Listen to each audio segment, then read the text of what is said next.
Yes, बच्चों. Today we are starting our new chapter magnetism. Magnetism बच्चों हम start कर रहे हैं. अपना नया चैप्टर है. इसके अंदर बच्चों मैग्नेटिज्म के अंदर सबसे पहले तो हम बात करेंगे. इसके अंदर दो चैप्टर्स हैं मैग्नेटिज्म के अंदर बच्चों. एक है मैग्नेटिक इफेक्ट ऑफ करंट.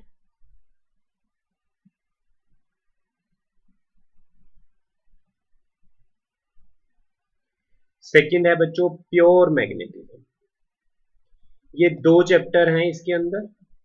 तो सबसे पहले तो हम बच्चों करेंगे magnetic effect of current chapter पढ़ेंगे. Then will discuss pure magnetism. बच्चों let us start with magnetic effect of current. Magnetic effect of current में हमारे पास जो ये चैप्टर है इसके अंदर हमने ये चैप्टर स्टार्ट करना है मैग्नेटिक इफेक्ट ऑफ करंट. अगर मैं इस चैप्टर की बात करूं सबसे पहले तो इस चैप्टर में बच्चों ऑस्टर्ड एक साइंटिस्ट था. ऑस्टर्ड एक साइंटिस्ट था. उसने देखो क्या मतलब ऑब्जर्व किया. ऑस्टन ने क्या किया, एक करंट कैरिंग वायर के नियर एक मैग्नेटिक नीडल रख दी. मैग्नेटिक नीडल बच्चों होती है जिसका नॉर्थ पोल होता है और साउथ पोल होता है, जो टाइनी मैग्नेट से मिलकर बनी होती है. ठीक है. अब जब उसने मैग्नेटिक नीडल को करंट कैरिंग वायर के पास में रखा और वायर में करंट फ्लो कर रहा है, तो ये अचानक ये नीडल क्या करती है बच्चों, डिफ्लेक्शन शो कर देती है. ऐसे नीडल अचानक क्या कर देती है, डिफ्लेक्शन शो कर देती है. अब बच्चों ये मैग्नेटिक नीडल डिफ्लेक्शन कब शो करती है, जब यहां पर इसके आसपास मैग्नेटिक फील्ड हो, क्योंकि ये मैग्नेट से बना हुआ, अगर मैग्नेटिक फोर्स होगी तभी ये अपनी डिफ्लेक्शन शो करेगी. It means current carrying wire के आसपास क्या है, कुछ ना कुछ मैग्नेटिक फोर्स या फिर मैग्नेटिक फील्ड है जिसकी वजह से ये नीडल क्या कर रही है, डिफ्लेक्शन शो कर रही है. तो बच्चों लिखो इसके अंदर ऑस्टर्ड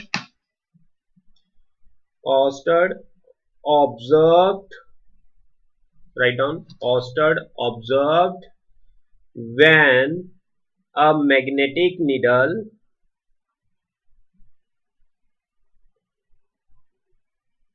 is placed when a magnetic needle is placed when a magnetic needle is placed near to current carrying wire, it shows deflection. It shows deflection. Deflection of needle. Deflection of needle reversed.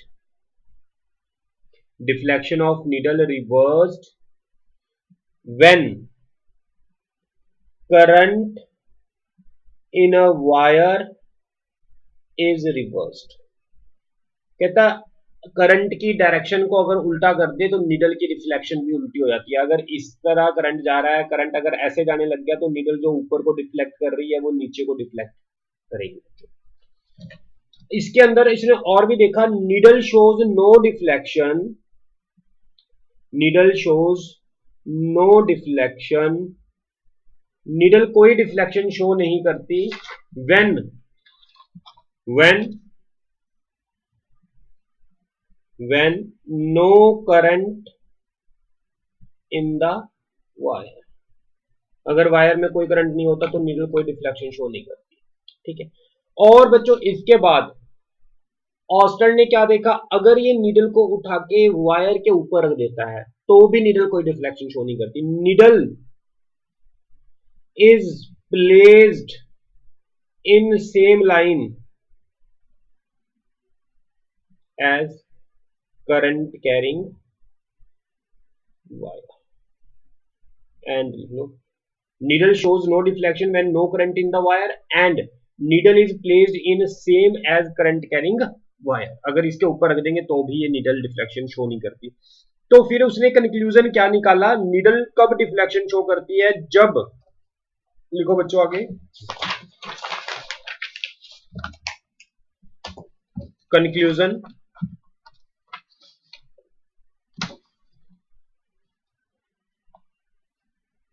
conclusion, a current wire is a source of magnetic field, यानी अगर current wire है वो क्या करता है, magnetic field, या फिर इसको आप बोल सकते हो magnetic force. Magnetic field exist in a plane perpendicular to the plane of wire. जिस प्लेन में वायर पड़ी है उसके परपेंडिकुलर प्लेन में ही मैग्नेटिक फील्ड होगी। ये ऑस्टेड का कंक्लूजन था बच्चों। अब हमने बच्चों, हमारे पास मैग्नेटिक फील्ड हमें पता लग गया, एक करंट कैरिंग वायर के आसपास क्या होता है बच्चों, मैग्नेटिक फील्ड होता है। अब हमने इस मैग्नेटिक फील्ड की मैग्नीट्यूड पता करना है, और क्या पता करनी है हमने, मैग्नीट्यूड, एंड सेकेंड हमने इसकी क्या कैलकुलेट करनी है बच्चों, डायरेक्शन। मैग्नीट्यूड पता करने के लिए we use two laws, one is Biot Savart law, second is Ampere circular law. Clear है बच्चों? अगर हमने मैग्नेटिक फील्ड पता करनी है, या तो मैग्नेटिक फील्ड का मैग्नीट्यूड कैलकुलेट करना है, तो हमारे पास बच्चों दो लॉज होंगे। एक तो लॉ होगा बायोट-सावर्त लॉ, और सेकंड लॉ जो है वो हमारे पास कौन सा लॉ होता है, एम्पियर सर्कुलर लॉ। तो सबसे पहले तो बच्चों हम पढ़ेंगे बायोट-सावर्त लॉ के बारे में, फिर इसके बाद बायोट-सावर्त लॉ के बारे में पढ़ने के बाद इसकी हम एप्लीकेशन पता करेंगे, एप्लीकेशन देखेंगे कौन कौन सी एप्लीकेशन है बायोट-सावर्त लॉ की हेल्प से हमने कहां कहां मैग्नेटिक फील्ड कैलकुलेट करनी है वो देखेंगे। ठीक है, वो आर्टिकल्स हम करेंगे। एक मिनट, यस बच्चों, राइट डाउन बायोट-सावर्त लॉ। पहले तो इसकी स्टेटमेंट लिखते हैं। स्टेटमेंट बहुत ही ज्यादा इंपॉर्टेंट है बच्चों, बायोट-सावर्त लॉ की स्टेटमेंट, और ये पेपर में काफी बार पूछी भी जाती है। तो सबसे पहले तो हम इसकी स्टेटमेंट लिखते हैं बायोट-सावर्त लॉ की। Write down statement,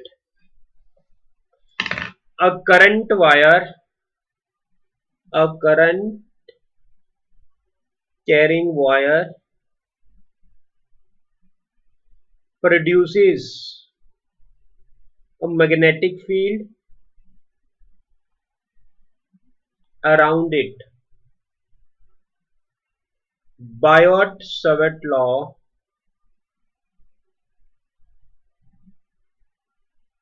state that magnitude of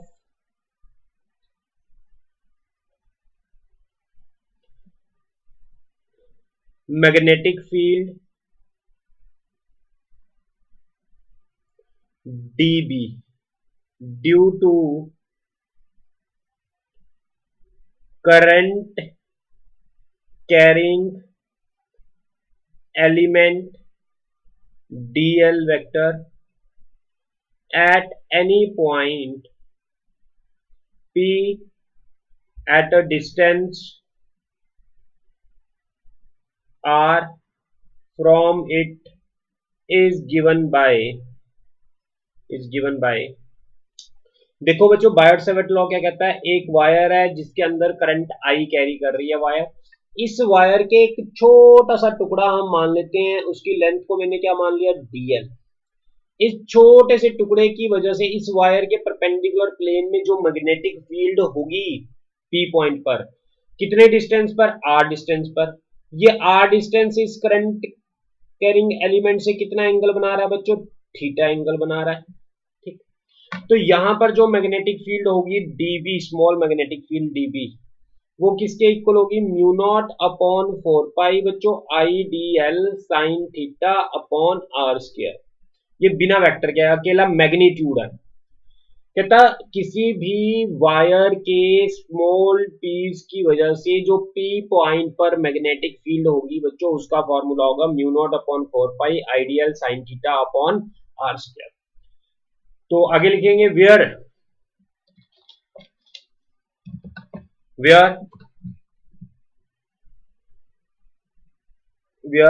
theta is the angle between where theta is the angle between r vector and dl vector and जो म्यू नॉट है बच्चों इसकी वैल्यू होती है 4 पाई इंटू 10 की power -7। इसकी अभी यूनिट फिलहाल के लिए आप याद रख लो टेस्ला मीटर पर एम्पियर। इसको हम बोलते हैं permittivity, called permittivity of free space. ठीक है। इन वेक्टर फॉर्म, अगर मैं बायोट सावर्ट लॉ को वेक्टर फॉर्म में बच्चों लिखना चाहूं तो ये वेक्टर फॉर्म बन जाती है d B vector is equal to mu naught upon 4 pi I d l vector cross r vector upon r की पावर 3। ये इसकी वेक्टर फॉर्म है बायोट सावर्ट लॉ की। बायोट सावर्ट लॉ की ये वेक्टर फॉर्म कैसे बनी बच्चों, देखो ये साइन को हटाकर हम क्या लगा लेते हैं, क्रॉस लगा लेते हैं। ठीक है, साइन को हटाकर मैंने क्रॉस लगा लिया। अब मैं यूनिट वेक्टर लिखूंगा जिसके अक्रॉस लिखूंगा आर के अक्रॉस। अगर मैं यहाँ पर यूनिट वेक्टर लिखूंगा आर कैप तो वो ऊपर आ जाएगा वेक्टर अपॉन मैग्नीट्यूड। मैग्नीट्यूड हो गया तो नीचे क्यूब बन गया, ऊपर अकेला सॉरी आर वेक्टर रह गया। ठीक बच्चों, यहां तक क्लियर है आपको इतना? बायोट सावर्ट लॉ क्लियर हो गया यहां तक बच्चों? इसके बाद बच्चों आगे हम चलते हैं बायोट सावर्ट के बारे में कुछ और चीजें लिखते हैं। Write down, yes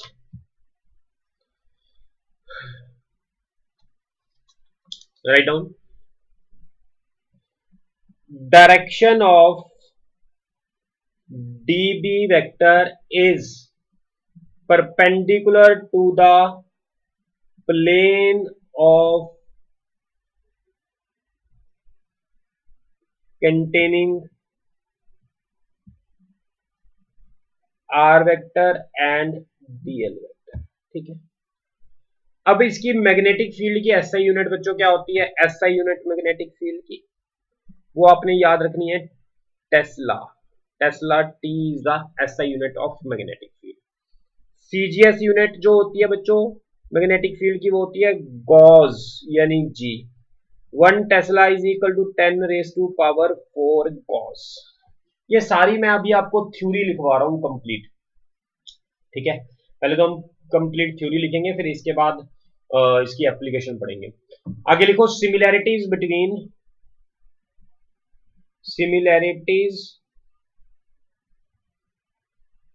between coulomb law and Biot Savart law. इसकी कूलम लॉ की बायोट सावर्ट लॉ से क्या सिमिलैरिटी है बच्चों? हमारे पास सिंपल सी बात है, दोनों देखो जो बायोट सावर्ट लॉ है that is inversely proportional to बच्चों आर स्क्वायर। इसके अंदर आर स्क्वायर आ रहा है, कूलम लॉ के अंदर भी आर स्क्वायर आता था, तो ये आर स्क्वायर के इनवर्सली प्रोपोर्शनल है। लिखो first, both depend inversely on the square of the distance from the source to the point of interest। ठीक है, इनवर्सली प्रोपोर्शनल टू स्क्वायर के डिपेंड करता है। Second point, the principle of superposition is applicable to both magnetic field B vector as well as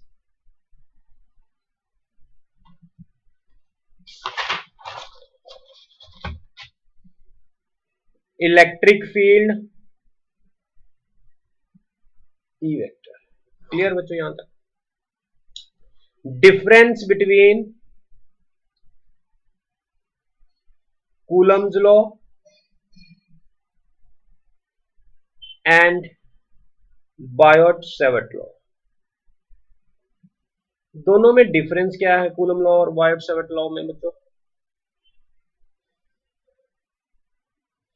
बच्चों coulomb Biot-Savart law के अंदर angle आ रहा है बट कूलम लॉ के अंदर एंगल नहीं था। ठीक है, तो लिखो there is an angle dependence in Biot Savart law which is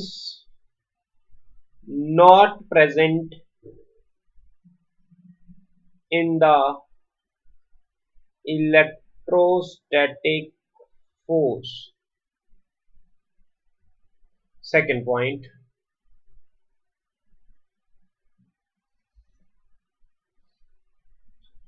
the electrostatic force is produced by a scalar source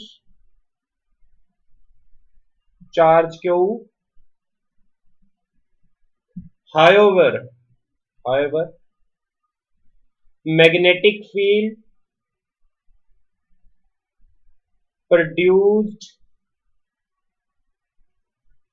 by a vector source IDL।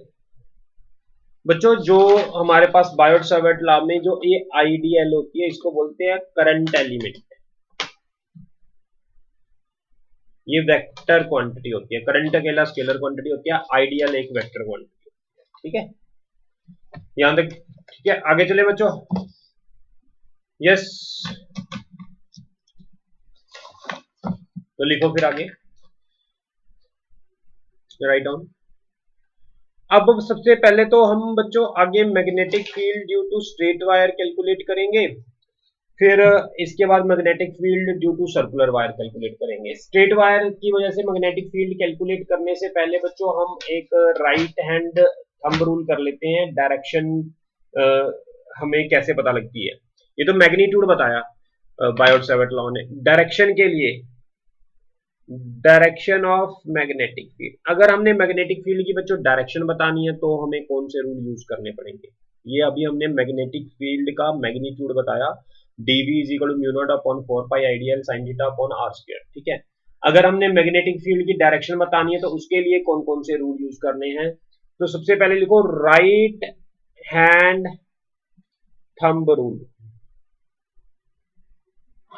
एक तो है right hand thumb rule. Right hand thumb rule के अंदर बच्चों क्या होता है, जैसे ये एक कंडक्टर है, कंडक्टर के अंदर करंट आई फ्लो कर रहा है। ठीक है, तो आपने क्या करना है, जिस डायरेक्शन में करंट फ्लो कर रहा है, स्ट्रेट कंडक्टर है, उस डायरेक्शन में आपने थंब रख लेना है। जिस डायरेक्शन में, जैसे ये करंट है, ये कंडक्टर है, इसकी डायरेक्शन में हमने थंब रख लिया बच्चों। फिंगर को करंट की डायरेक्शन में हमें घुमा दिया, तो ये सर्कुलर ऐसे जो फॉर्म बनेगी, इस सर्कुलर फॉर्म को हम बच्चों बोलते हैं मैग्नेटिक फील्ड। क्लियर? तो write down, according to this rule, if a current carrying conductor is held in the right hand such that the thumb of the hand represents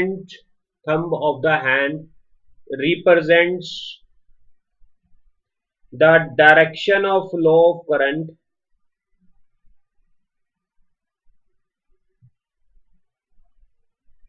then the direction of folding fingers will represent the direction of magnetic field lines। Clear बच्चों?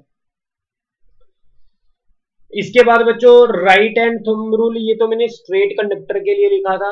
आगे लिखेंगे right hand thumb rule for circular current के लिए। लिखो आगे, right hand thumb rule for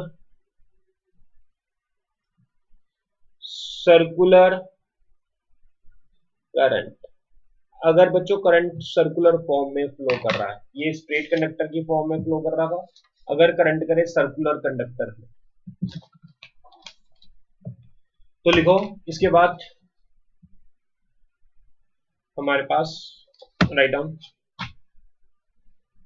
मेरे पास ये circular current conductor है बच्चों, इसमें करंट फ्लो कर रहा है आई, ठीक है। अगर ये सर्कुलर कंडक्टर है, इसके अंदर करंट आई फ्लो कर रहा है, तो बच्चों आपने करंट की डायरेक्शन में अब फिंगर को घुमाना है। करंट की डायरेक्शन में अगर मैंने फिंगर को घुमाया तो थंब हमें डायरेक्शन बताएगा मैग्नेटिक फील्ड। क्लियर? तो लिख लो, according to this rule,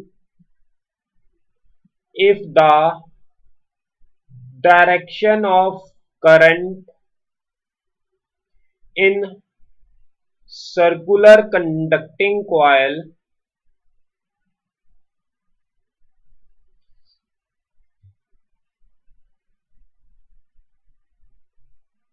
is in the direction of folding fingers of right hand, then the direction of magnetic field will be in the direction of thumb, will be in the direction of thumb। Clear बच्चों? ये rule भी आप लिख लो, ठीक। Okay बच्चों, बस इतना आज के लिए बहुत है, बाकी कल करते हैं स्टार्ट।